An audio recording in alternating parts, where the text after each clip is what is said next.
y dicen, bueno, nosotros lo vamos a reducir a que el profesor debe tener conocimiento en contenido, conocimiento en didáctica, conocimiento del contexto, pero también debe tener conocimiento en tecnología. ¿Por qué? Pues precisamente ellos estaban haciendo investigaciones de todos los conocimientos que los profesores que daban clases en línea en las universidades norteamericanas estaban o necesitaban tener.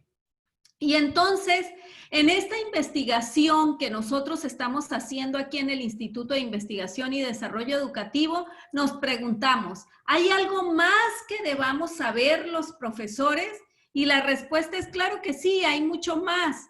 Y entonces, en mi investigación que estoy haciendo en este momento con una jovencita maestrante que se llama Marilú Olvera, nosotras le añadimos una variable más a todos los conocimientos que habían propuesto para el modelito TIPAC y entonces aquí nosotras ponemos una variable que es los profesores además deben tener conocimiento sobre innovación educativa y a eso nosotras le llamamos didáctica, o sea, los profesores deben saber de didáctica, de tecnología, de innovación y del contexto de los estudiantes y, por supuesto, del contenido.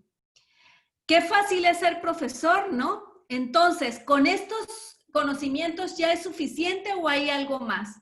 Y ahora yo quiero compartirles que en el instituto nosotros estamos a cargo del modelo educativo de Baja California. Nosotros lo estamos escribiendo un grupo de investigadores por encargo de la Secretaría de Educación del Estado.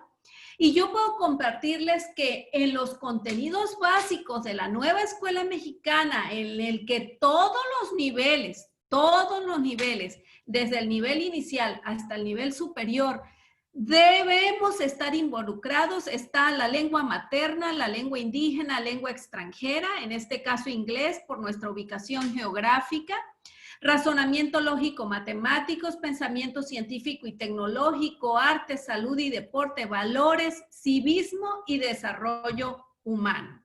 Y entonces nos dicen en ese contexto del modelo que estamos escribiendo, no, pero aparte de los contenidos básicos debemos tener en cuenta los ejes transversales.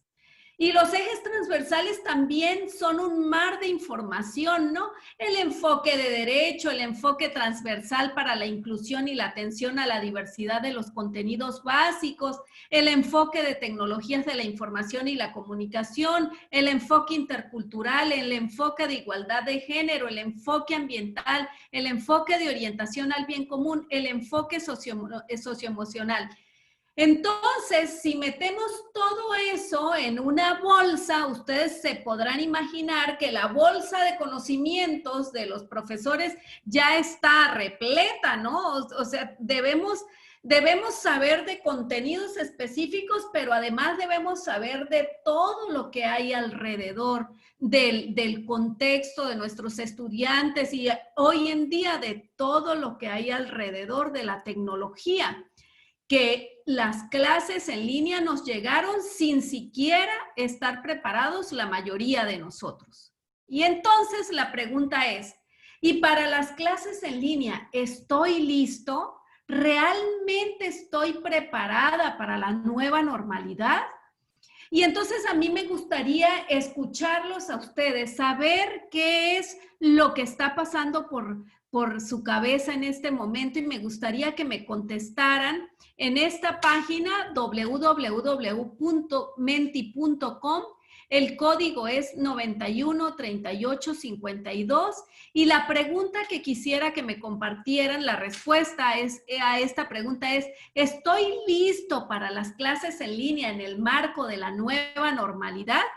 Y entonces, mientras ustedes me contestan, yo me voy a ir aquí al Menti para ver qué me dicen ustedes.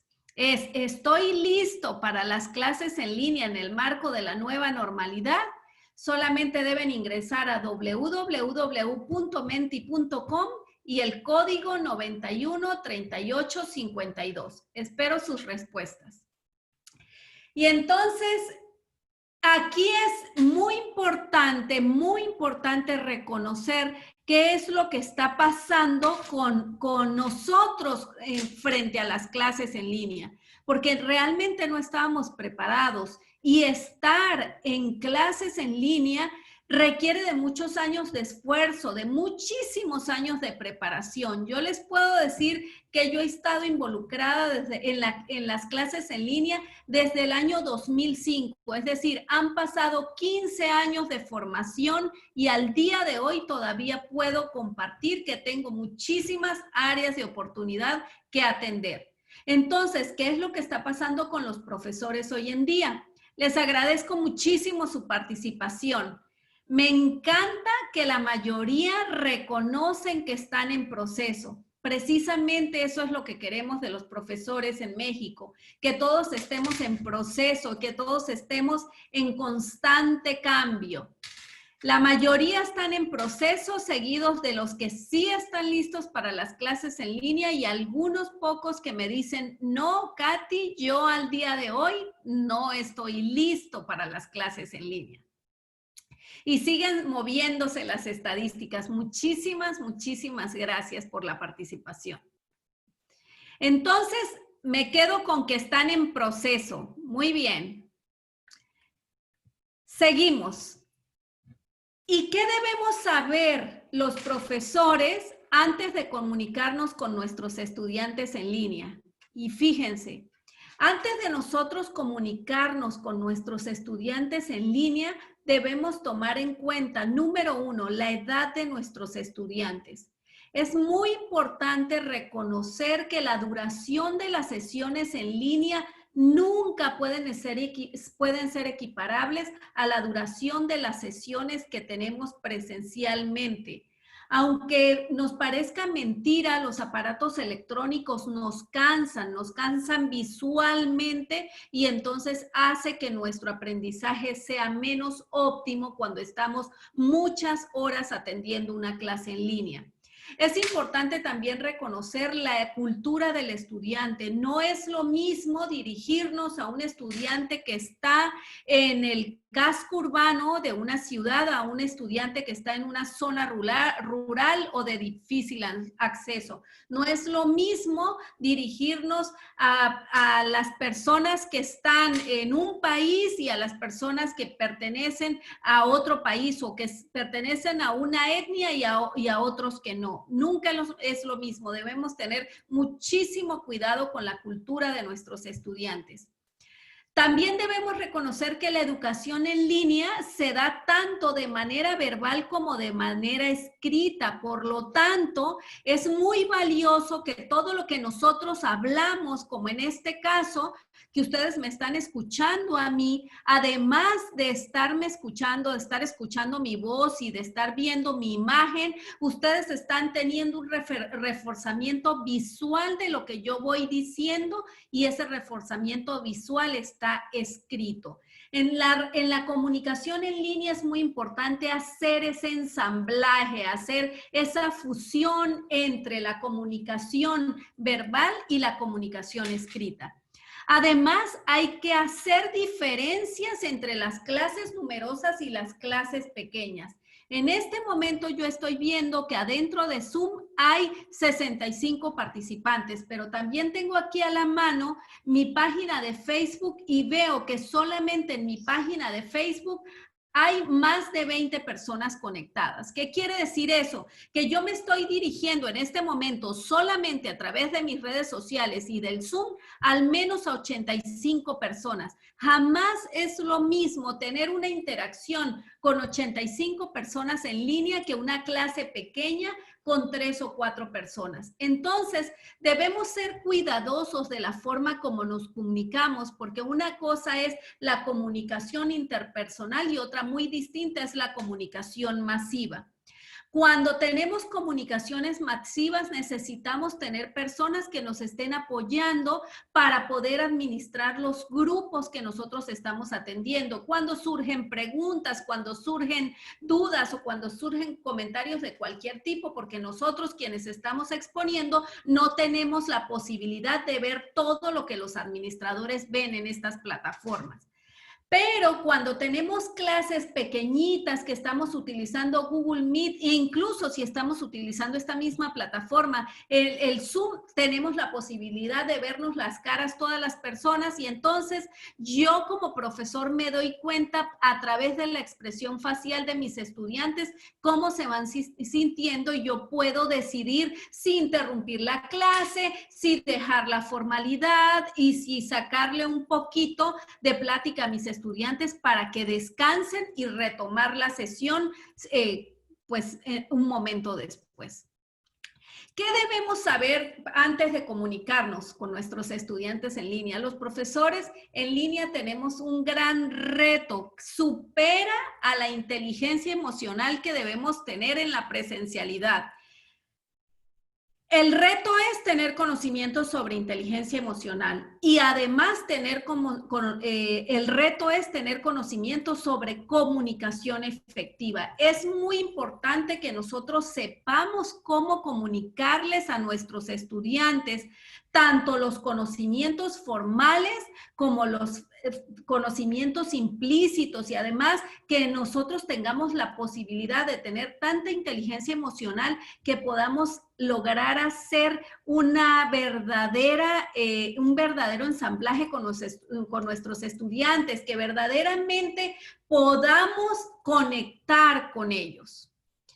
Y entonces debemos ser muy cuidadosos porque aquí nos llegan las barreras de la comunicación efectiva en línea. La comunicación efectiva muchas veces se ve determinada por la carga emocional del emisor, es decir, la persona que está hablando en algunas ocasiones con la voz, con la gesticulación, con lo que dice, tiene variaciones. De repente su expresión facial no coincide con lo que está diciendo. La carga emocional del emisor es sumamente importante porque además de lo que uno está transmitiendo y de la forma que uno lo está transmitiendo, también hay una percepción emocional del receptor. Y el receptor, que fue precisamente la frase con la que empecé esta conversación, y entonces el receptor tiene una percepción que puede ser distinta a lo que yo que estoy hablando quiero decirle. Debemos tener muchísimo cuidado en ese sentido, muchísima inteligencia emocional para que la comunicación realmente se establezca y se dé de una manera fluida y que lo que yo diga realmente sea lo que está entendiendo mi interlocutor. Otra barrera de la comunicación efectiva, indudablemente, es la mala conexión a Internet. Muchas veces nosotros estamos hablando y entonces la comunicación empieza a viciarse y eso hace que algunas personas se pongan muy nerviosas o que incluso pues empiecen a tener como ataques de ansiedad. Cuando te pones demasiado nervioso, ansioso, ya ahí el aprendizaje y la comunicación se detiene. Y además de eso, debemos tomar en cuenta que hay muchísimos distractores alrededor de los interlocutores. ¿Por qué? Pues porque estamos en casa, porque muchos padres están alrededor de nuestros estudiantes o al revés, o nuestros propios hijos están alrededor de nosotros. Y entonces hay muchos distractores alrededor en las casas y no podemos tener toda la concentración puesta en la pantalla. Todos esos distractores hacen que la comunicación efectiva se pierda o se reduzca. Entonces, esos son aspectos que hay que tomar en cuenta. La comunicación efectiva iniciemos solamente con el análisis de la palabra comunicación, del latín communis, que significa convertir algo en común, es decir, compartir. Y eso es precisamente lo que ustedes y yo estamos haciendo esta tarde, compartiendo información para poder llevarles a nuestros estudiantes una verdadera educación, una verdadera formación y lo más importante para llevarles a nuestros estudiantes un verdadero acompañamiento en este proceso de aprendizaje que van a empezar, bueno, que empezaron hace 2 meses, pero que van a enfrentar aún más en esto que ahora le estamos llamando la nueva normalidad. La comunicación efectiva es una forma de comunicación que logra que quien transmite el mensaje lo haga de modo claro y entendible para su interlocutor, sin que genere interpretaciones erróneas. Es decir, lo que yo digo, soy capaz de transmitirlo de una manera tan clara, tan precisa, que mi interlocutor realmente entienda lo que yo deseo transmitirle. Y entonces voy a empezar a hablarles de los 5 principios para la comunicación efectiva en línea.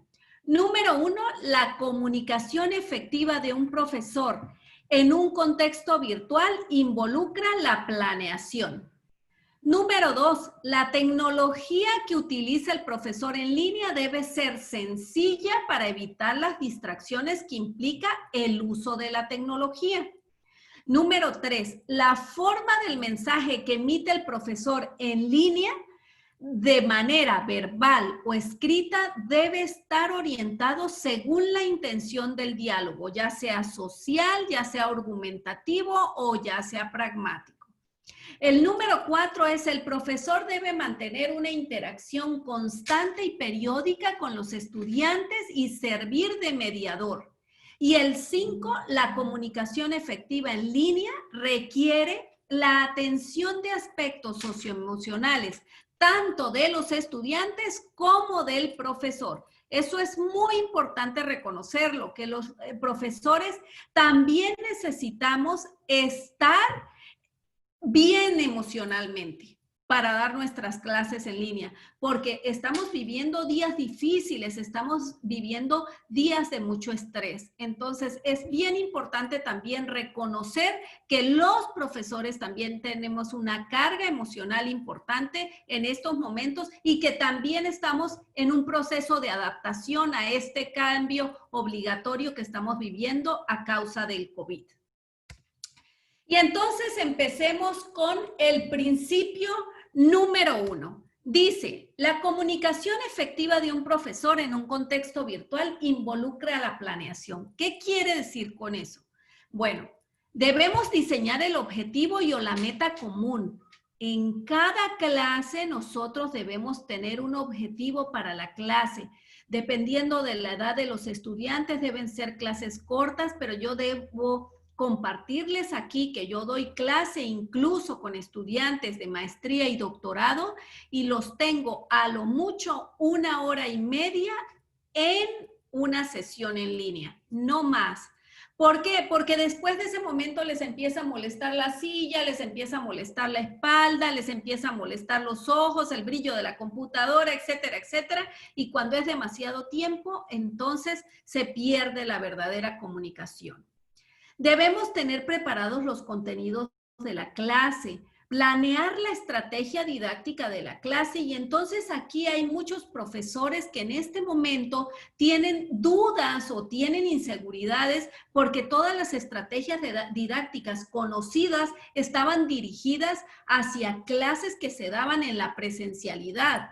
Y aquí debo decir que es muy importante que llevar la presencialidad a la virtualidad no es cualquier cosa. Entonces, debemos estar preparados. Los profesores en este momento tenemos un reto muy importante en nuestras manos y el reto más importante es precisamente el de formarnos para poder dar nuestras clases de una manera efectiva en línea. Necesitamos dar a conocer la agenda de la sesión, así como cuando yo empecé, que les leía a ustedes la agenda del día de hoy, de la tarde de hoy, y utilizar apoyos visuales siempre. Vámonos ahora con el principio número 2, que dice, la tecnología que utiliza el profesor en línea debe ser sencilla para evitar las distracciones que implica su uso. Bueno, pues necesitamos utilizar herramientas tecnológicas preferiblemente abiertas, accesibles, sin costo, para que tanto nosotros como nuestros estudiantes tengan la posibilidad de poder acceder a este tipo de herramientas tecnológicas que nosotros tengamos planeado. Katy, pero fíjate que yo no sé cuáles son abiertas, yo no sé cuáles son accesibles. Hoy en día tenemos la fortuna de tener al Google a nuestra disposición, al YouTube a nuestra disposición, y todas las dudas que ustedes tengan acerca de acceso abierto o acerca de herramientas tecnológicas sin costo, en alguna de esas plataformas pueden preguntar y les aseguro que tienen la respuesta en menos de 3 segundos. Además de eso, es muy importante usar varios canales de comunicación. Y aquí yo quiero resaltar esto porque antes nosotros los profesores nos cuidábamos mucho de que nuestros estudiantes no tuvieran acceso a nuestras redes sociales, o nos cuidábamos mucho de que los estudiantes no tuvieran acceso a nuestro número de teléfono. Pero desafortunadamente eso es algo en lo que no podemos seguir marchando, porque necesitamos tener muchos canales de comunicación para tener acceso a nuestros estudiantes y que ellos tengan acceso a nosotros de manera frecuente. ¿Cuáles canales de comunicación? Todos los que usan los jóvenes hoy en día: el Instagram, el Facebook, el WhatsApp, el Hangout, todos los que ellos usan hoy en día. Pero ¿cómo, Katy? Mi derecho a la privacidad. Hay muchas formas de comunicarse con nuestros jóvenes. Por ejemplo, en el Facebook ustedes pueden crear grupos donde pueden ver a sus estudiantes en el grupo específicamente, y si el grupo se hace cerrado, no hay necesidad de compartir con ellos el muro de ustedes donde ustedes publican chistes y donde ustedes publican memes y donde sus amigos les dicen palabras altisonantes, etcétera, etcétera. Aunque hoy en día la verdad es que ya muy pocas personas se espantan con ese tipo de cosas. Los profesores también somos humanos.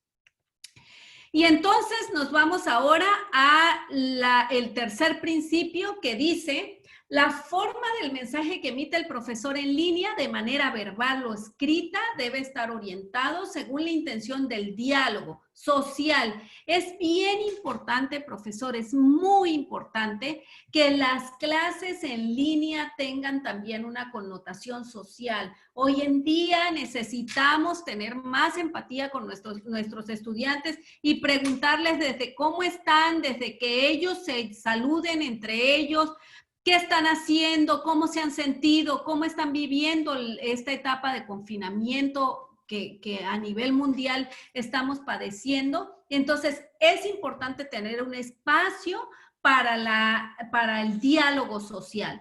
El argumentativo, bueno, pues por supuesto, cuando los estudiantes necesitan tener o tomar una posición con relación a nuestras lecturas, con relación a los materiales de consulta que nosotros les hayamos indicado, y entonces ellos necesitan tener un argumento para poder defender lo que leyeron. O pragmático, bueno, que ellos van y leen y entonces vienen con nosotros y de una manera libre vamos platicando y despejando dudas y compartiendo información y conocimientos que los estudiantes traigan a partir de lo que hayan estado consultando. Los profesores debemos pensar antes de hablar, emitir mensajes claros, utilizar un lenguaje común para nuestros estudiantes. Debemos hablar sin rodeos, ser directos, y debemos cuidar el tono de voz adaptándolo al contexto y al tema del que se habla. Y es bien importante evitar hablar en exceso. En la educación en línea es súper importante que los profesores les demos cabida a nuestros estudiantes para que ellos nos compartan sus maneras de pensar y que ellos nos compartan lo que están sintiendo en el momento. Los profesores debemos ser muy cuidadosos en línea de hablar en exceso. Y entonces llegamos al cuarto principio para la comunicación efectiva, que dice que el profesor debe mantener una interacción constante y periódica con los estudiantes y servir de mediador. Es importante que estemos interactuando con nuestros estudiantes, que les hablemos, que sepamos qué está pasando con ellos, que cedamos la voz por turnos para escucharlos. Necesitamos escuchar sus sugerencias, sus dudas, sus quejas. Y bien importante evitar secuestrar el diálogo. ¿Qué quiere decir eso? Que el diálogo no debe ser secuestrado ni por nosotros como profesores, ni por alguno de los estudiantes. El diálogo debe estar en manos de todos y nosotros como profesores somos los responsables de establecer los protocolos de participación para que la voz se vaya pasando de estudiante en estudiante. Es bien importante que cuando estemos dando clases en línea escuchemos activamente, es decir, debemos estar concentrados realmente en lo que estamos haciendo. Por eso es tan importante medir el tiempo de las sesiones de clase, porque incluso para nosotros las clases en línea requieren un mayor esfuerzo y una mayor concentración. Y tomar notas durante las sesiones de clases para agilizar la participación. Es bien importante hacerlo nosotros y sugerirle a nuestros estudiantes que a medida que vamos teniendo la clase vayamos tomando notas de los aspectos más importantes, preferiblemente en medios digitales. ¿Por qué en medios digitales? Porque si son dudas, quejas, etcétera, las podemos tener escritas en la computadora y solamente con un copiar y pegar la ponemos en el chat de la clase y podemos ir compartiendo con nuestros estudiantes información, no solamente verbal, sino además escrita a través de los medios de comunicación que tengamos disponibles en la plataforma que estemos utilizando. Y llegamos así al quinto principio para la comunicación efectiva que dice, la comunicación efectiva en línea requiere la atención de aspectos socioemocionales, tanto de los estudiantes como del profesor. Eso quiere decir que debemos ser empáticos, evitar estereotipar, evitar poner etiquetas a nuestros estudiantes, usar mucho la inteligencia emocional, respetar la diversidad de ideas, cultivar el discurso razonado y siempre sonreír. Todo comunica, profesores, todo. Por lo tanto, nuestros gestos y nuestros sonidos también deben apoyar al aprendizaje, deben apoyar al mensaje que estamos emitiendo. Y entonces, puedo decirles que hay muchos canales de comunicación en línea. Por ejemplo, los que permiten la comunicación asincrónica son los libros digitales, revistas digitales, periódicos digitales, páginas web, videos online, blogs, foros abiertos, correo electrónico, que todos estos son dispositivos que nosotros podemos utilizar para enviar información a nuestros estudiantes o igual para que ellos compartan información con nosotros y canales de comunicación en línea, por ejemplo, estos sincrónicos como webinars, que lo estamos haciendo nosotros en este momento, videoconferencias y llamadas 1 a 1 o reuniones abiertas. Eso depende mucho del número de estudiantes que tengamos en cada una de las clases. Y entonces, tenemos además canales de comunicación sincrónico y asincrónico, perdón, como por ejemplo las redes sociales. En las redes sociales nosotros tenemos mensajeros y pueden ser sincrónicos o asincrónicos y tenemos también plataformas LMS como Moodle y Blackboard y esos también pueden ser sincrónicos o asincrónicos dependiendo del acuerdo que nosotros tengamos con la institución o que tengamos con nuestros estudiantes. Y entonces aquí viene la gran pregunta de casi cierre y es, ¿cómo me estoy preparando para enfrentar los nuevos retos de esta nueva normalidad? Y yo quiero invitarlos, por favor, a que se vengan de nuevo al Menti y en el Menti me contesten. Les recuerdo el código en Menti es www.menti.com, el código 913852 y es ¿cómo me estoy preparando para enfrentar los nuevos retos? Y me gustaría que compartieran en 3 palabras cómo se están preparando ustedes, qué es lo que están haciendo. Me decían varios de ustedes en la preguntita anterior que varios están en proceso. Bueno, quienes están en proceso, ¿cómo se están preparando? Y quienes no están listos, ¿qué es lo que están haciendo para poder prepararse para los retos que vienen? ¿Qué es lo que está sucediendo con ustedes? Y entonces, espero a que me compartan cómo me estoy preparando para enfrentar los nuevos retos en menti.com. 913852 es el código. Con talleres, cursos, conferencias, con capacitaciones. Muy bien. Muy bien, muchísimas gracias.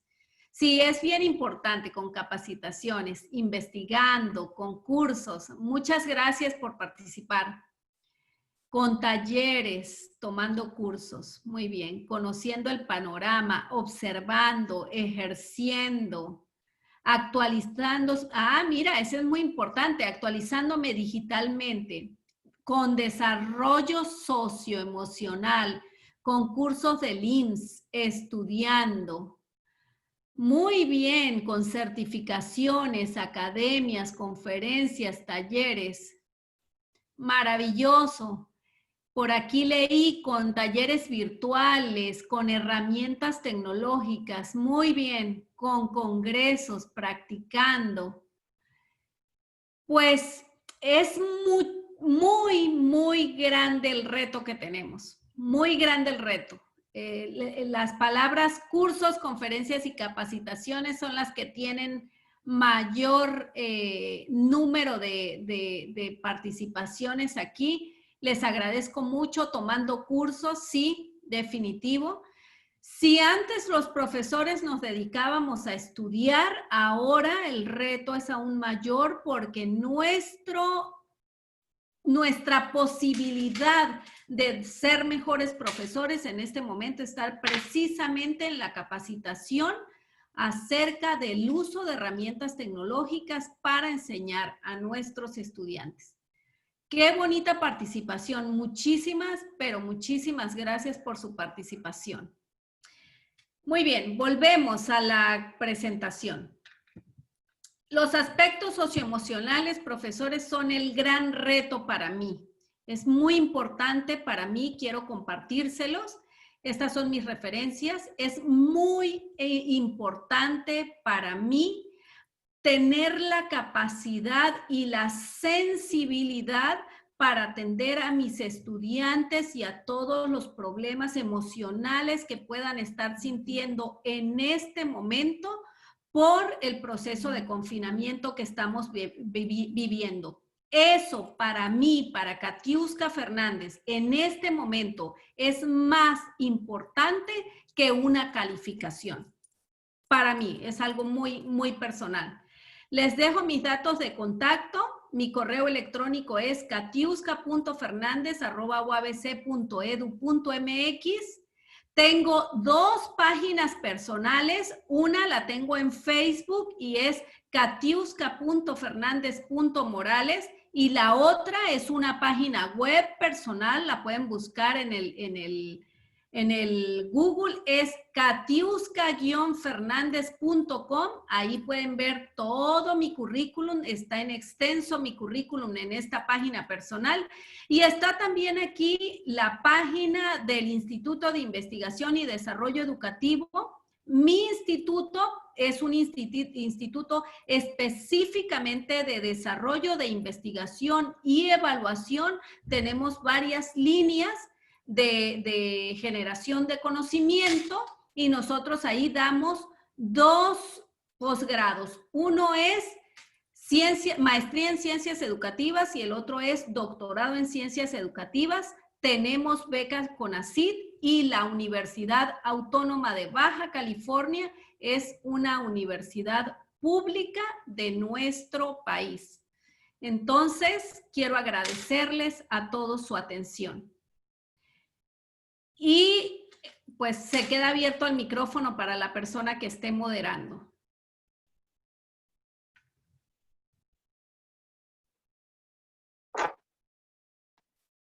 Muchas gracias, doctora. Realmente muy acertado todo lo que usted nos comenta. Y bueno, quiero comentarle que el 80% de los participantes del día de hoy son docentes frente a grupo, son docentes de educación física, entrenadores deportivos, pero en su mayoría docentes de educación física.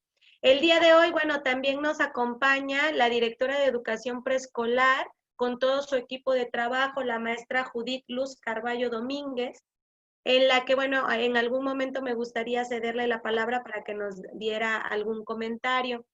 Pero algo que me llama mucho la atención es esta parte tan importante que nosotros como activadores físicos, mantener a los niños en movimiento es en esta cuestión virtual, creo que es bastante, pues, delicado a lo mejor. Y este comentario suyo que dice, el reto más importante es llevar de la presencialidad a la virtualidad, creo que nosotros que estamos acostumbrados al movimiento realmente, es un gran reto como educadores físicos. A todos nuestro público, estamos aquí, los que tengan preguntas, ya hay algunas preguntas en la línea del chat, por ahí pueden, o también pueden levantar la mano para que podamos abrir micrófonos y que ustedes se la hagan directamente a la doctora. También en el Face, estamos en Facebook Live y también por ahí pueden anotar sus preguntas. Doctora, por aquí dice una de ellas que... Por aquí estoy leyendo una, Susana, Ajá. dice, a ver, que me están pidiendo que deje de compartir pantalla. Perfecto. Listo. Aquí dice, a ver, ¿cómo erradicar la falta de actualización de algunos docentes? O al no querer actualizarse, ¿cómo sería el acercamiento a dichos compañeros? Bueno, esa es una pregunta muy interesante, Luis. Muchísimas gracias. Pues fíjense que para mí una negación a actualizarse de parte de un docente no es válida. O sea, yo ni siquiera atendería la negación, ¿no? No atendería, ni siquiera entendería la negación a no actualizarse, la negación a aprender, ¿no? Definitivamente, cuando nosotros decidimos atender a nuestros jóvenes y a educar, a participar en la formación de los jóvenes, estamos comprometiéndonos a vivir aprendiendo. O sea, un profesor para mí aprende por el resto de la vida, no es un momento nada más. Un profesor para mí es una persona que se compromete toda la vida a vivir estudiando. Por eso somos profesores, porque nos gusta aprender tanto que todo lo que aprendemos podemos compartirlo. Entonces, ¿cómo hacer para erradicar la falta de actualización? Yo les decía hace unos días en una conferencia que di sobre aprendizaje invertido, les decía, es que el reto es muy personal, muy personal. Por supuesto que nuestras instituciones tienen una carga importante de responsabilidad, de eso no tenemos ninguna duda. Sin embargo, muchas veces nuestras instituciones están compartiendo con nosotros los procesos de formación, los cursos, las conferencias, los talleres, etcétera, etcétera, y no vamos porque no nos interesa, o peor aún, si vamos no lo aprovechamos porque preferimos estar bromeando y porque preferimos estar jugando y porque preferimos hacer el papel de que nosotros somos los niños, ¿no? Porque los profesores muchas veces cuando estamos en los procesos de aprendizaje actuamos como si fuéramos nuestros niños. Eso es algo muy curioso que a mí me ha pasado muchas veces, ¿no? Estoy dándole clases a los profesores y de repente tengo la clase más desordenada que cuando estoy dándole clase a mis jóvenes estudiantes de 17 y 18 años y digo, ¿qué está pasando aquí, no? Entonces, la falta de actualización a mí me parece que se radica con un compromiso personal nuestro. No, la responsabilidad está en cada uno de nosotros y en este momento los retos que nosotros estamos viviendo, sin duda alguna, claro, habrá responsabilidad de nuestras instituciones para facilitarnos y para capacitarnos Pero el reto está en nosotros, o sea, la mayoría de nosotros tenemos acceso a Internet. La prueba es que en este momento habemos más de 100 y tantas personas conectadas. Por lo tanto, nosotros podemos buscar los cursos, nosotros podemos buscar las conferencias, que ahorita hay muchas, podemos buscar los talleres y capacitarnos. Ese es mi punto de vista. Doctora, de Rubén Darío Valdivia, dice, doctora, muy interesante, clara y enriquecedora su ponencia. En este proceso de comunicación en línea, desde mi experiencia, el papel de los padres de familia es fundamental. Lo anterior tomando en cuenta que muchos de mis alumnos son menores de edad. ¿Cuál es su opinión en relación al papel que juegan los padres de familia? Híjole, qué pregunta tan compleja. El papel de los padres de familia. Fíjense, ustedes vieron la cantidad de conocimientos que yo les enlisté para que hiciera esta plática. Ustedes vieron la cantidad de conocimientos que necesitamos tener los profesores, pero es que todos, no estaba hablando ahí de profesores en la universidad, yo ahí estaba hablando de todos los profesores, desde educación inicial hasta la universidad. Y entonces el profesor necesita tener conocimientos de contenido, conocimientos de didáctica, conocimientos de tecnología, y necesita tener inteligencia emocional, y necesita... Y entonces es gigantesca la cantidad de cosas que nosotros necesitamos saber. Y resulta que el COVID nos encierra y pone a los padres de familia que están teniendo problemas económicos, porque además de todo, nosotros los profesores somos tan afortunados, todos los días le doy gracias a Dios por mi trabajo, somos tan afortunados que todos estamos en casa y el sueldo nos sigue cayendo. Pero nuestros padres de familia, yo se los aseguro, muchísimos, o han perdido el trabajo, o les redujeron el sueldo, no tienen todos los conocimientos que un profesor tuvo, porque imaginemos que ni siquiera sea porque son, no, porque no sepan leer ni escribir, sino imaginemos que estudiaron una cosa distinta a la que nosotros estudiamos. Entonces, el compromiso de los padres de familia, como todo y como en todos los ejes de la vida de un niño, pues el compromiso es del 100%. Sin embargo, nosotros debemos ser conscientes de que hay padres que no tienen la posibilidad de enseñarle a los niños como nosotros lo hacemos. Esto es un trabajo en equipo. Y esto pienso yo que es un trabajo que en este periodo de adaptación, como cuando empezamos a ir a la escuela, que el padre se empezaba a adaptar a despegarse del niño y que el niño se empezaba a adaptar a despegarse del padre, pues nosotros estamos viviendo un proceso de adaptación hacia la educación en línea. Entonces, el compromiso es de todos, como siempre lo ha sido. Siempre la escuela, el profesor, el padre de familia y el niño, todo, la sociedad misma, todos corresponsables, ¿verdad? Yo creo que en este momento la carga emocional que tiene la mayoría de los padres no da para las exigencias que las instituciones nos están imponiendo.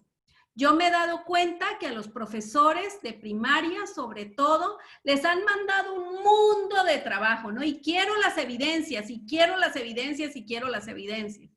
Pero resulta que hay muchos padres que no están en la capacidad, porque es que enseñar a alguien no es fácil, compañeros. Enseñar a alguien no es fácil. Y se los dice alguien que enseña y alguien que investiga además cómo se enseña.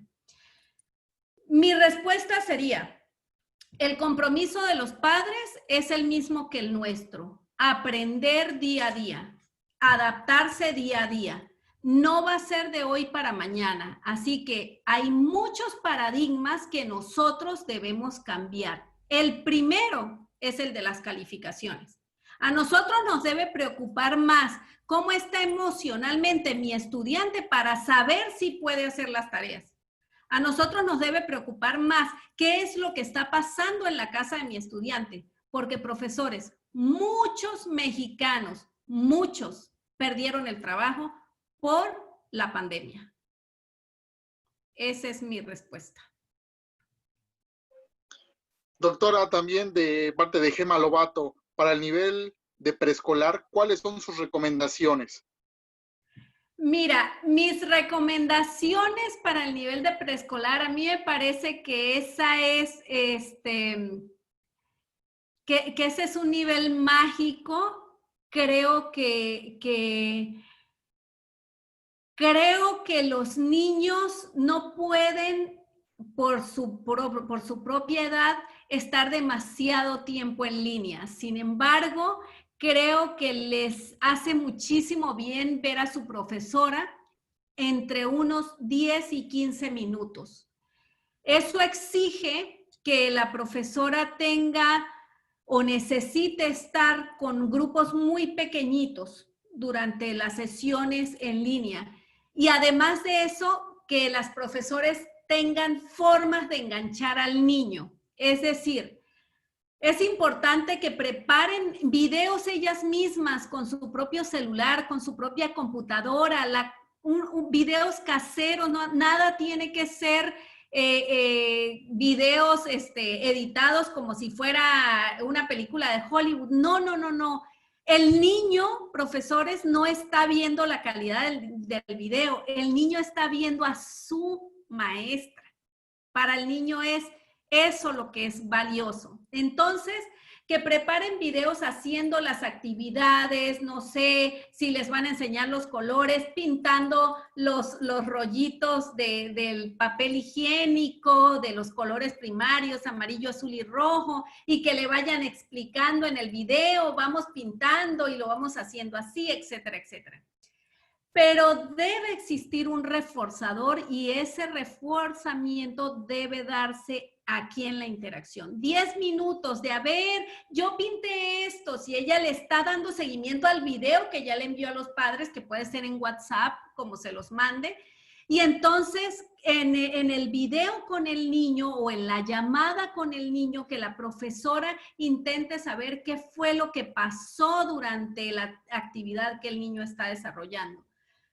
Yo estoy segura que fácil no es, claro que no, pero también estoy segura que las profesoras de primaria y de preescolar y educación inicial tienen un reto muy importante por delante y que creo que entre más comunicación y más cercanía, viendo la posibilidad de que el niño pueda observarlas a través de una cámara, les va a dar muchísimo beneficio a ambos, tanto a la profesora para que pueda leer la carita del niño para saber si lo está disfrutando o no, como para el niño, porque está viendo a su profesora en tiempo real. Nada más que esas sesiones tienen que ser muy, muy cortitas.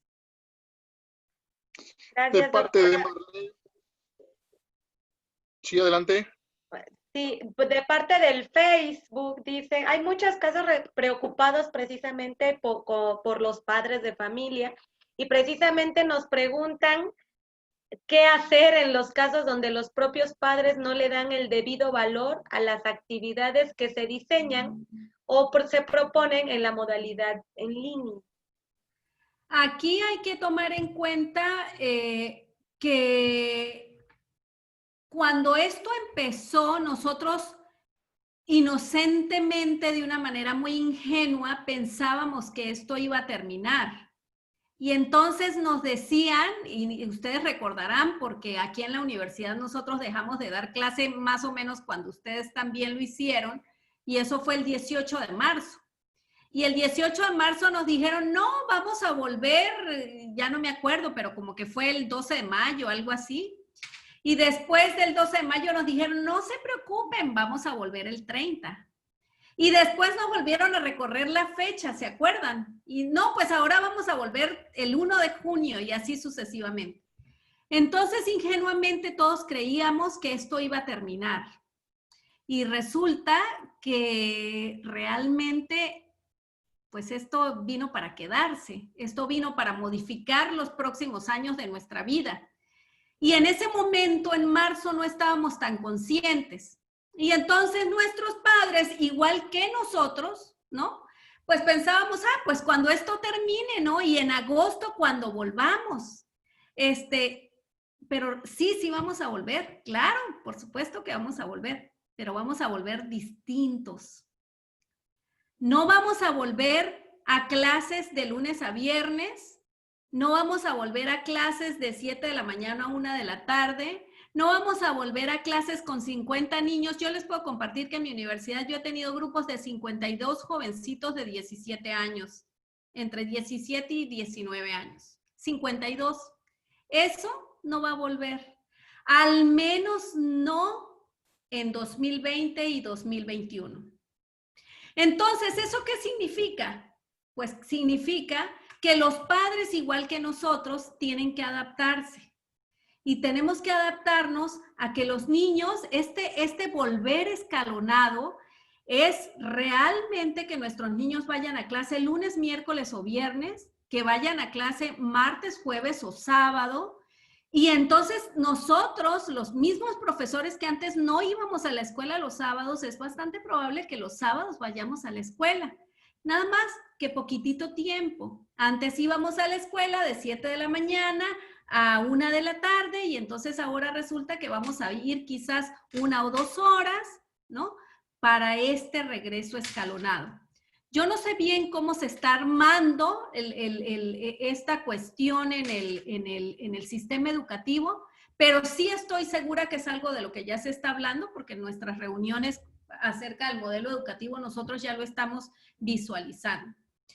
Estamos en un periodo de transición. Los profesores debemos ser conscientes de que nuestros padres de familia se están adaptando. Y si nos cuesta a nosotros, que tenemos toda la información de primera mano de nuestro sistema educativo, pues imagínense cuánto más les cuesta a los padres de familia. Entonces, este es un momento transitivo en el que tenemos que hablar mucho y así como nosotros tenemos estas reuniones de profesores donde todos nos vamos sensibilizando y donde nos van cayendo los 20. Ay, pues a mí no me había quedado como claro, Katy, que es posible que a mí me vayan a llamar a trabajar los sábados. Pues es posible, profes. Claro que sí es posible.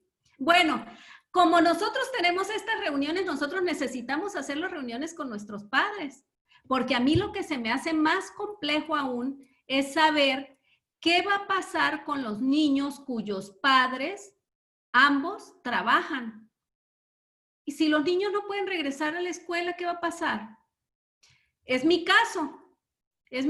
Yo toda la vida crié junto con mi esposo a una niña y no teníamos quien nos cuidara a la niña. O sea, o era él o era yo y los dos trabajábamos al mismo tiempo. ¿Y qué hacíamos? Pues dejar la niña en el colegio mientras trabajábamos. Y si algo pasaba con la niña, uno de los dos tenía que ir al trabajo. Entonces, ¿ustedes se han preguntado qué va a pasar con esos niños? Hay que preguntárselo porque con los padres hay que empezar a hablar. Toda esta información que a nosotros nos empieza a llegar, hay que empezar a transmitirla, porque el periodo de transición aquí en China nunca es fácil. Les recuerdo que en China regresaron y tuvieron que volver a suspender las clases por el exceso de contagios que hubo.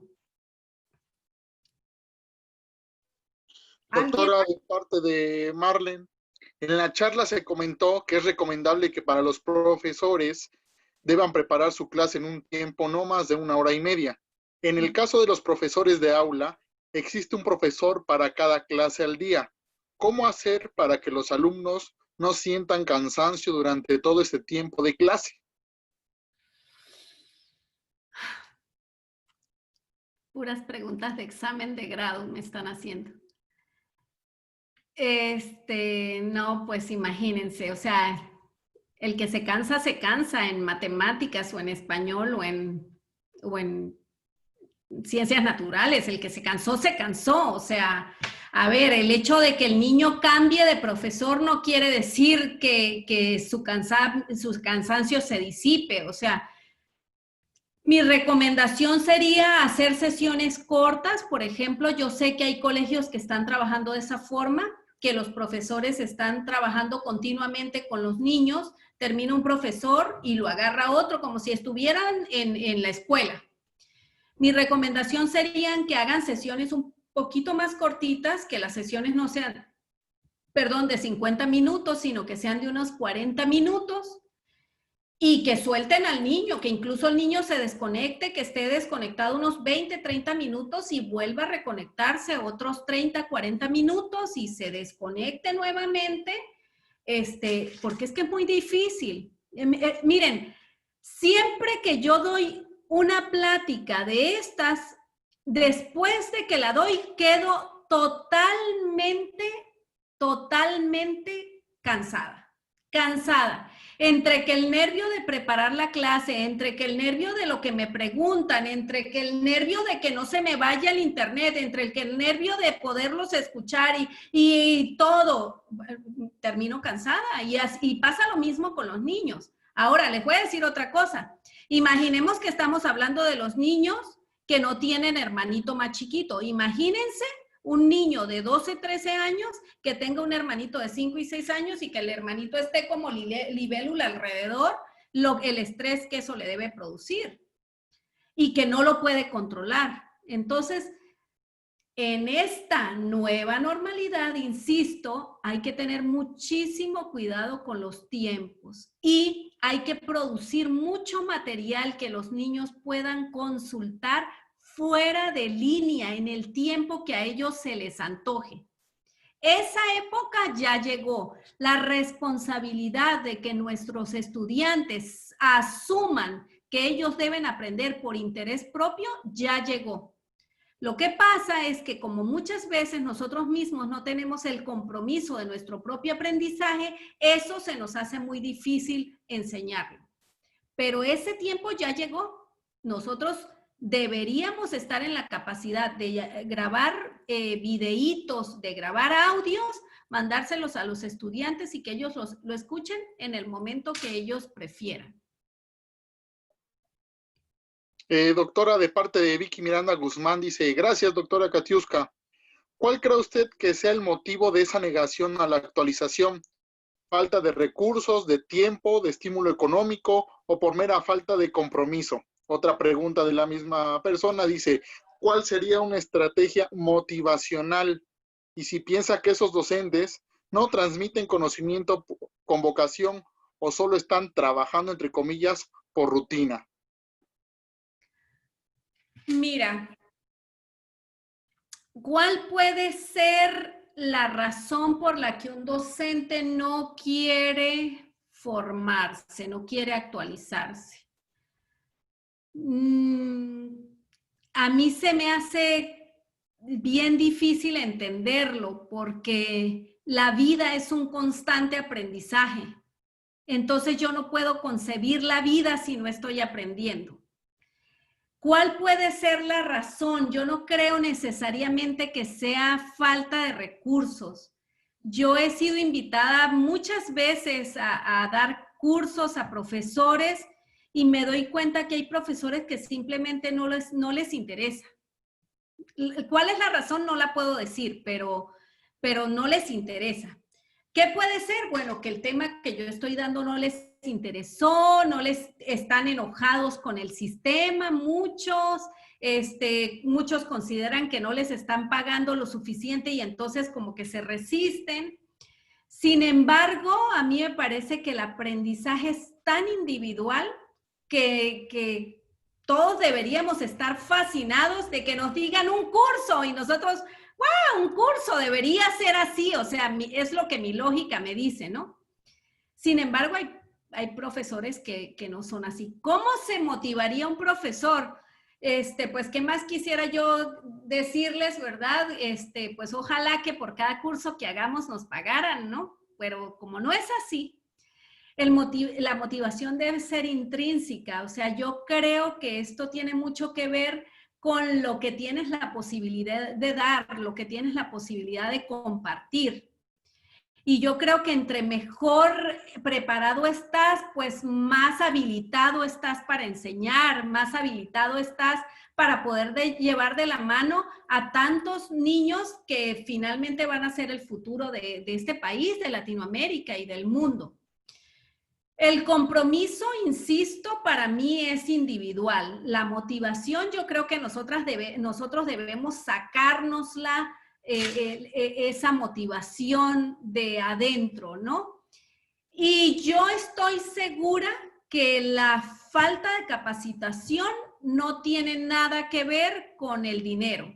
Es decir, no creo que las personas hoy en día no se capaciten porque no tienen recursos económicos. Hoy en día los profesores, hablo de los profesores, hoy en día profesor que no se capacita justificándose que no tiene suficiente dinero, híjole, a mí me deja mucho que desear, porque empezando que en línea hay lo que quieras aprender del área que quieras.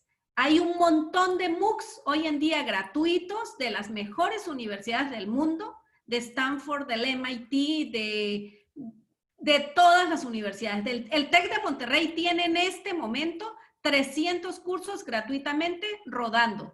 Mi universidad, la Universidad Autónoma de Baja California, tiene en este momento las plataformas de Coursera totalmente libres para todo el mundo, para el que quiera entrar, sea profesor o no. Entonces, teniendo esas herramientas, realmente no aprende el que no quiere aprender, porque ya quisiera yo haber podido ir al MIT a hacer una ingeniería ya, ¿verdad? Y la tengo en línea gratuitamente. Doctora Giovanni Domínguez hace esta pregunta. ¿Qué tan bueno es regresar a la nueva normalidad al 100% a clases directas? ¿Es necesario mediar la clase presencial con la clase a distancia? ¿Y qué tan necesario será implementar la educación en herramientas tecnológicas adecuadas a su contexto? Sí, la nueva normalidad no está pensada, al menos hasta el día de hoy, de lo que yo estoy enterada. La nueva normalidad no está pensada para que regresemos todos al mismo tiempo, el total del tiempo, ¿no? Eso no está siendo programado así. Como se está programado es como les acabo de decir ahorita, unos días sí, unos días no, unos días van unos niños, unas horas van unos niños, otras horas van otros niños. Creo que eso es algo que se está trabajando ahorita como en la planeación para tratar de aplanar la curva de contagios. Además, hay que tomar en cuenta que en una escuela donde aparezca un caso, se cierra la escuela. Por lo tanto, también ese es otro aspecto que está ahí como pues siendo difícil de manejar, ¿no? La nueva normalidad definitivamente nos obliga a utilizar la tecnología. Eso, o sea, este tiempo que estamos viviendo ahorita llegó para quedarse por unos cuantos años. Nosotros debemos saber, profesores de educación física, de artes, de literatura, de lo que sea, nosotros debemos saber que la tecnología va a seguir siendo nuestra aliada. Por lo tanto, ¿yo qué hago? Me pongo a buscar, pues, qué hay en línea que me pueda servir para hacer mis clases más fáciles, tanto para mí como para mis estudiantes. Entonces, bueno, tenemos herramientas como esta, que compartimos pantalla, que el estudiante nos ve, sí, lo mismo que nosotros leemos, que podemos tener algunas herramientas que nos permiten corregir trabajos, que tenemos algunas herramientas que nos permiten hacer algunos exámenes en línea, o que tenemos esa herramienta como el Mentimeter, que ustedes pueden interactuar con el estudiante si son clases muy grandes, ¿no? Para mí el secreto está en utilizar herramientas tecnológicas sencillas, gratuitas y que todo lo que se pueda hacer con la herramienta tecnológica esté en YouTube. Yo soy ingeniero, soy doctor en investigación educativa, pero mi formación inicial es en ingeniería. Y yo le doy a mis estudiantes una clase en licenciatura que se llama Desarrollo de Habilidades Digitales. Y en esa clase yo les digo a los muchachos, ustedes tienen que hacer una página web, ustedes tienen que usar Facebook, tienen que usar YouTube, tienen que grabar videos, tienen que usar Zotero, tienen que usar Google Drive, tienen que usar Google Docs, tienen que usar Google Sheet. O sea, yo les doy así mi lista de herramientas tecnológicas. Y entonces, por ejemplo, para usar Zotero, que es el que la mayoría de las personas no ha escuchado nunca, ¿no? Profe, ¿qué es Zotero? Ah, bueno, yo les doy la explicación de lo que es Zotero. Pero jamás, en ninguna clase mía, jamás les enseño siquiera a cómo picar para abrir la aplicación. ¿Cómo, Katy? Eres profesora de herramientas tecnológicas y no les enseñas a usar la herramienta tecnológica. No, claro que no. ¿Por qué? Pues porque cómo usar Zotero está en línea. ¿Yo para qué voy a perder una clase valiosísima de 50 minutos con mis estudiantes si el cómo está en línea en YouTube? Y hasta una chica así muy bonita da la clase y, pues no tiene sentido, ¿no? Entonces, claro que debemos seguir impulsando el uso de herramientas tecnológicas y nosotros como profesores debemos utilizarlas utilizando las herramientas. ¿Cuál es? Pues lo que tenemos en disponibilidad hoy en día. Hay miles de videos para usar herramientas, para aprender a usar herramientas tecnológicas. Miles. Así es. Doctora, dos últimas preguntas, si nos lo permite, porque ya vamos corriendo el tiempo también. Dice por acá en el Facebook, Alma Leticia, ¿cómo debe ser la evaluación formal en el formato de las clases en línea? ¿Qué elementos deben considerarse? En las clases en línea es súper importante establecer rúbricas de evaluación. Muy importante establecer rúbricas de evaluación. Todas las personas en línea deben saber cómo se les va a evaluar. También de manera presencial, por supuesto que sí. Pero en el entendido de que haya clases en las que los estudiantes puedan estar o no estar, porque estoy diciéndoles que deberíamos ser tan abiertos como para darle a los estudiantes la posibilidad de no estar. O sea, de decir, yo en vez de estar hoy escuchando a Katy toda la mañana o la hora o 2 horas, yo mejor voy a escuchar su video. Y cuando no le entienda lo que me está diciendo en el video, voy a retroceder el video y la voy a volver a escuchar. Es que es una maravilla la tecnología.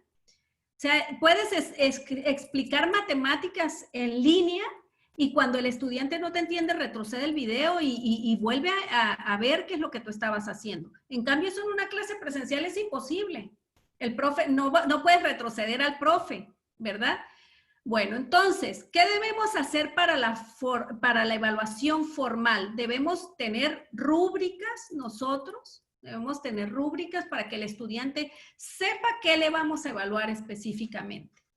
Y yo creo que es bien importante echar mano de, número 1, la autoevaluación, porque si le vamos a dar la responsabilidad al estudiante de su propio aprendizaje, algo que debemos enseñarles también es, pues, a autoevaluarse, a ser honestos consigo mismos.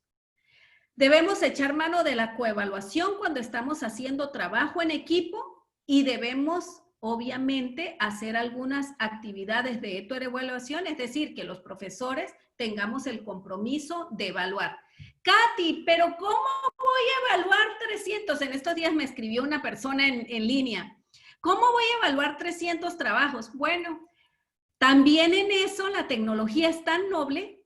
Si estamos usando la tecnología, pongan los exámenes para que se califiquen solos.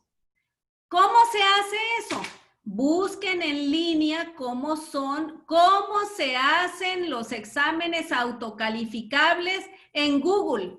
Y entonces, en línea, ustedes pueden ir aprendiendo estrategias para que les pongan evaluaciones a sus estudiantes que se autocalifiquen y entonces ustedes ya tienen ahí pues una buena parte del proceso de evaluación hecho sin tener demasiado esfuerzo, porque ya es un súper esfuerzo dar la clase en línea. Entonces, hay varias formas de ir llevando la evaluación de nuestros estudiantes a buen término.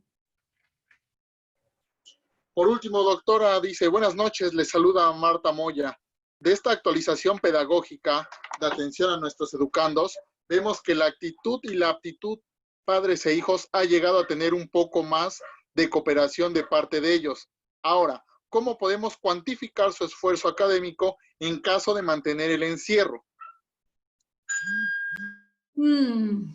¿Cómo cuantificar el esfuerzo académico?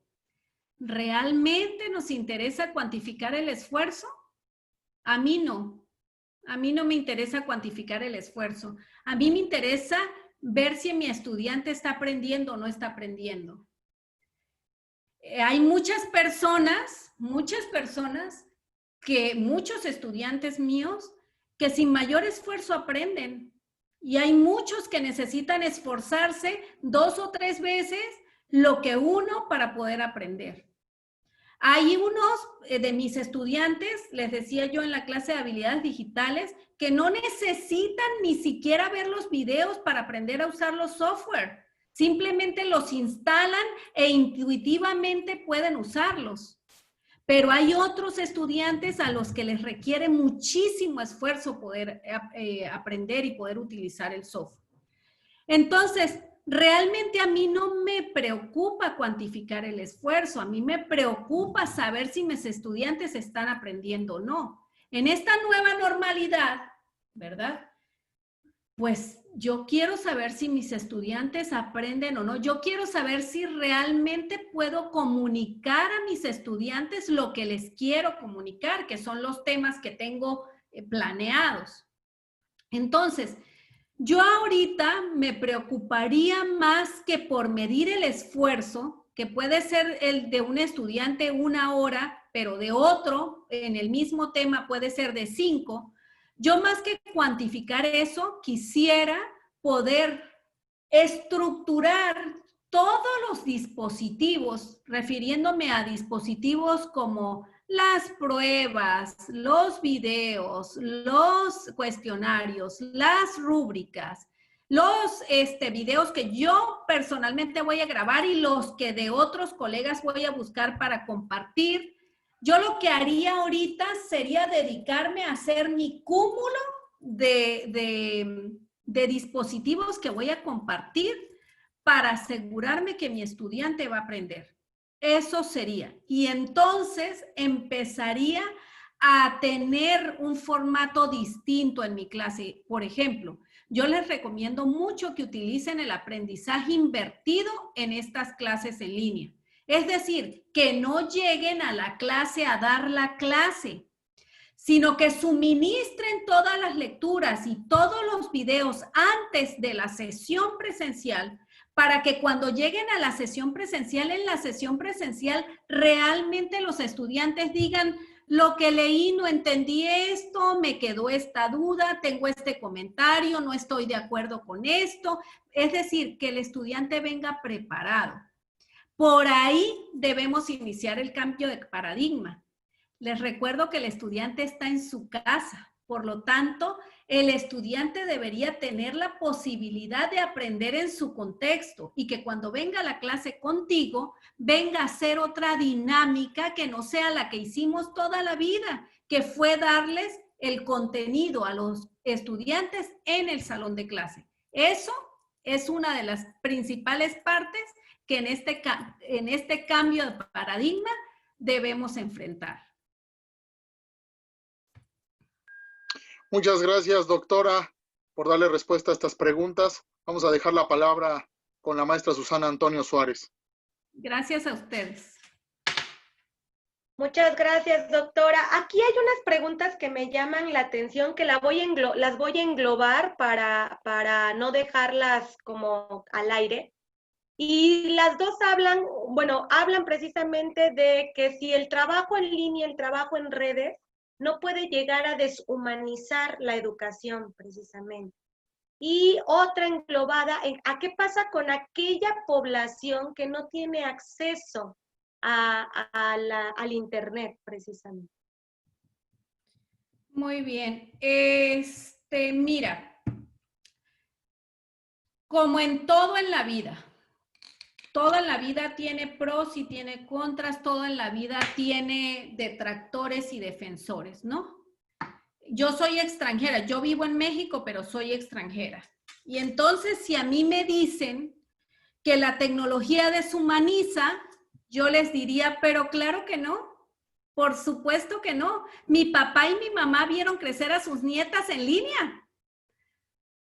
Mi papá, o sea, estas plataformas tecnológicas nosotros las usábamos desde hace muchísimos años.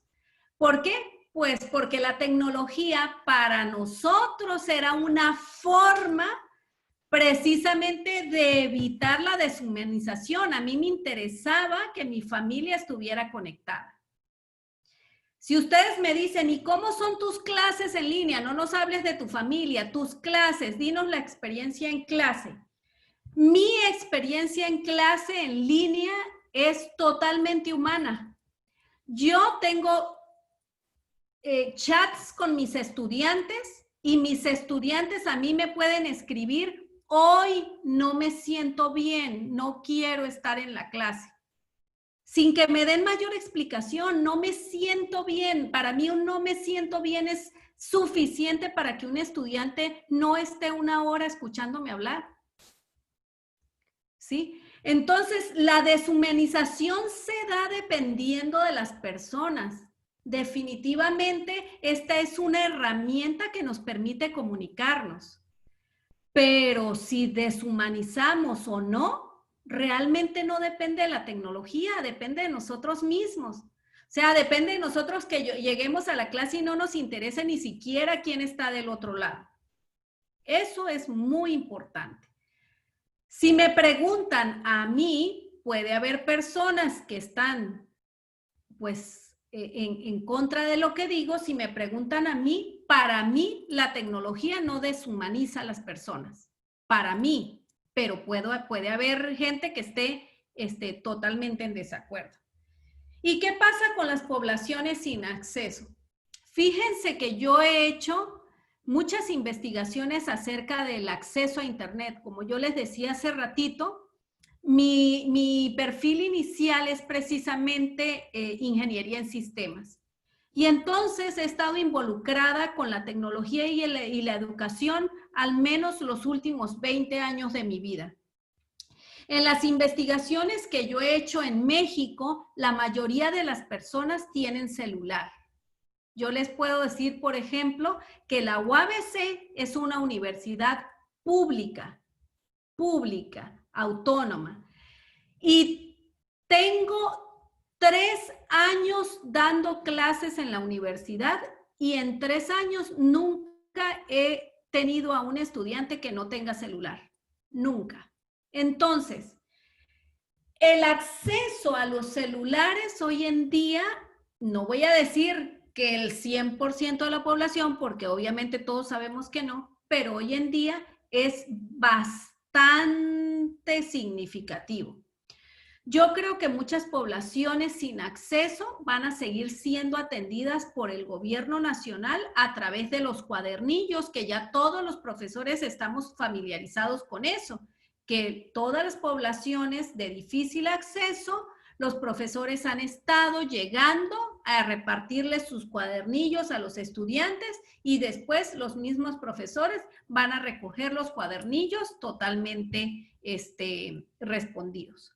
Esa es una posibilidad. Y la otra es que, si bien es cierto que muchos estudiantes no tienen la posibilidad de hacer este tipo de conferencias porque los dispositivos no se los permiten o porque el saldo no se los permite, porque muchas veces puedes tener el celular pero no tienes saldo y entonces da lo mismo que no tengas nada, ¿verdad? Bueno, cuando eso pasa, yo creo que los profesores pueden mandar fotos a través del WhatsApp. Yo creo que los profesores pueden mandar audios a través del WhatsApp y pueden tener la apertura de recibir audios de regreso, de tal forma que haya un intercambio con los estudiantes. No vamos a volver a ser los mismos, al menos no en lo que resta del año y el próximo año. Después de ahí, yo no sé, soy medio brujilla, pero todavía no adivina. Entonces, ¿qué quiero decir con eso? Lo que quiero decir con eso es que en las comunidades de difícil acceso hay que tratar de llegar a través de dispositivos como el celular, o hay que tratar de llegar a través de los cuadernillos que está pues suministrando el gobierno nacional en este momento. Yo quisiera poder decirles, no se preocupen, hay un proyectazo que todo México va a ser totalmente conectado. Yo quisiera decirles, pues imagínense, si yo soy precisamente investigadora en tecnología educativa, yo quisiera poder decir eso, pero eso no pasa, al día de hoy no. Entonces, hay que ver y sacar lo más positivo de lo que tenemos disponibles. Entonces, esa es mi respuesta para esas últimas dos preguntas. Muchísimas gracias, doctora. Quiero comentarle que en el colegio precisamente hubo un estudio con referente a la conexión que había en los estudiantes de Veracruz. Participaron algunas escuelas incluso de otros estados. Y fue muy curioso que el 50% de los alumnos estaban conectados a través del internet y a través de un celular o un dispositivo digital. Pero una de las cosas que me llamó mucho la atención fue un profesor que me decía que en su localidad solamente había una caseta de teléfono, y lo que él hacía era comunicarse a la caseta y decirles ahí lo que había que hacer, y entonces la persona le pagaba a la persona para que pusiera como las hojas pegadas, y la gente que vivía en la población se acercaba cuando ellos pudieran a la caseta a conocer qué era lo que tenía que trabajar con respecto al profesor. Entonces, me llamó mucho la atención, porque definitivamente tiene que ver con que cuando uno quiere, en lugar de poner pretextos, se pone a accionar estrategias. Entonces, bueno. Qué maravilloso. Esa es una prueba de que los profesores somos innovadores en el contexto. Esa es una prueba de que independientemente de la situación que estés viviendo, cuando quieres enseñar y transmitir conocimiento, lo haces. Esa es una prueba. Por eso, cuando yo veo profesores haciendo ese tipo de cosas, entonces mi fe se vuelve a fortalecer y digo, sí, hay uno o dos que son medio perezosos, pero también hay un montón que están innovando aún sin nada. O sea, porque es que la gente relaciona la innovación con la tecnología y no es cierto. Imagínense un profesor pagándole al de la tienda para que atienda la llamada y dictarle la tarea de lo que tienen que hacer los jovencitos. Es maravilloso, y entonces ahí es cuando te das cuenta de que definitivamente sí tenemos posibilidades de sacar este país adelante con pandemia y sin pandemia. Entonces, bueno, mi mensaje es, profesores, tenemos muchísimos retos, muchos, más que antes, pero de esta vamos a salir bien librados y vamos a salir todos juntos. Los padres de familia, los niños, nosotros, nuestras instituciones, de esta vamos a salir. Nada es para siempre, nada es para siempre. ¿Qué debemos hacer para asegurar que salgamos más rápido? Debemos quedarnos en casa. Entonces, la invitación, profesores, es que no suelten el cuidado personal que tenemos hoy en día. Quédense en casa.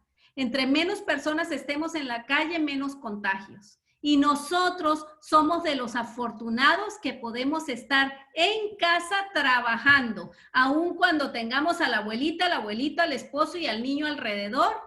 Nosotros somos de los que podemos estar en casa cuidando la salud. Ese es mi mensaje.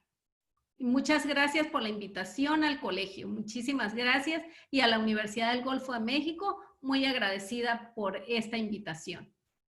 Doctora, muchísimas gracias. Y es así, bueno, como con esta excelente conferencia de la doctora Katy, iniciamos este ciclo de conferencias en torno a esta nueva normalidad que nos espera, preparándonos hacia el futuro. El día de hoy quiero comentar que estuvo también el maestro Rubén Darío Valdivia, profesor de música de la Secretaría de Educación de Veracruz, que es responsable de educación, y la doctora Judith Luz Carballo Domínguez, directora de educación preescolar, y doctora, maestra Judith, ¿estará por ahí para saludarla?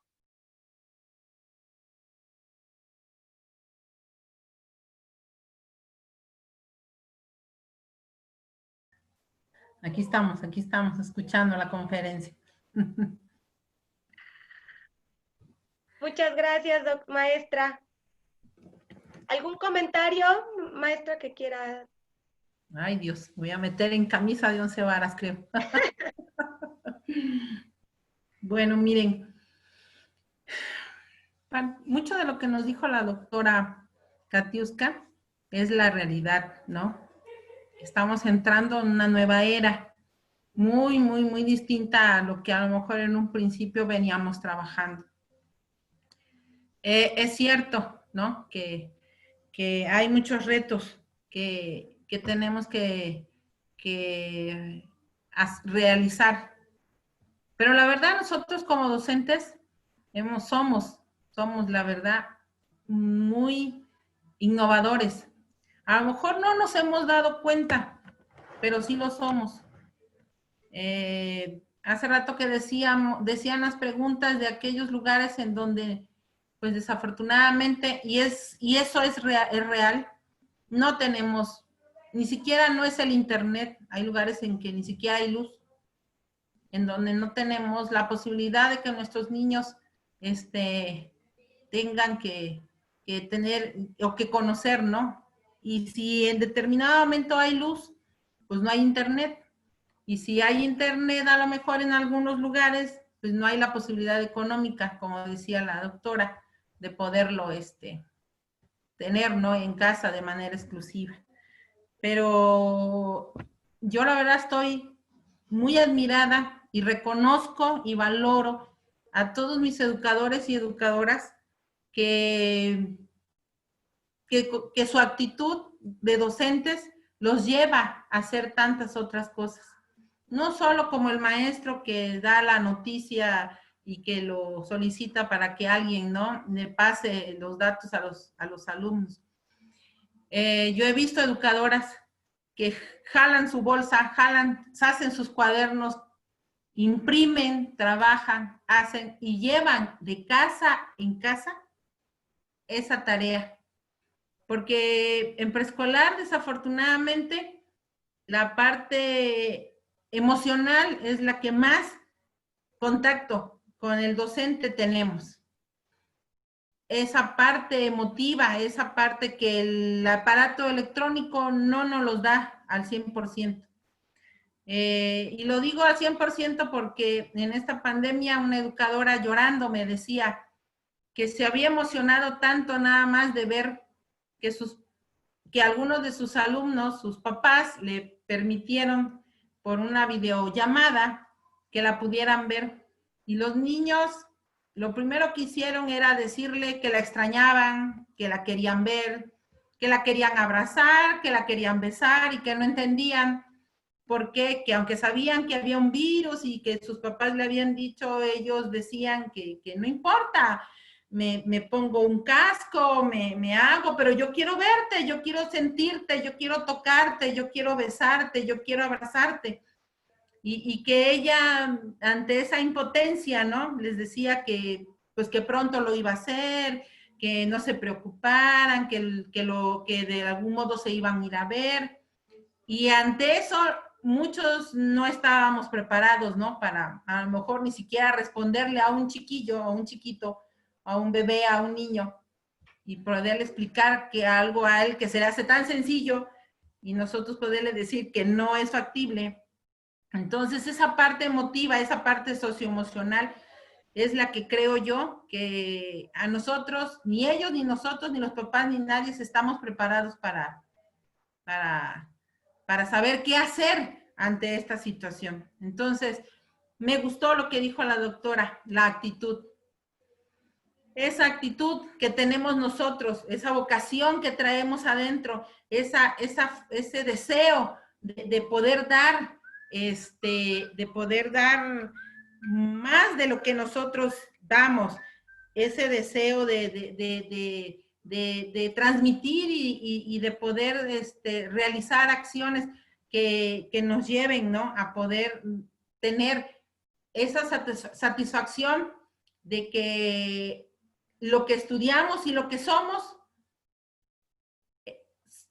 de algo, ¿no?, de lo que tenemos, lo podemos contribuir y podemos ayudar y aportar, ¿no?, a esos chiquillos que tenemos en nuestras manos. La verdad me gustó, ¿no? Yo sé que son retos muy fuertes, pero que sí lo vamos a lograr, sí. Con actitud, sí. Si nos ponemos a pensar comúnmente que si el gobierno no me da la tecnología, que si no tengo esto, que si no tengo luz, si no tengo material, pues entonces no vamos a caminar, la verdad.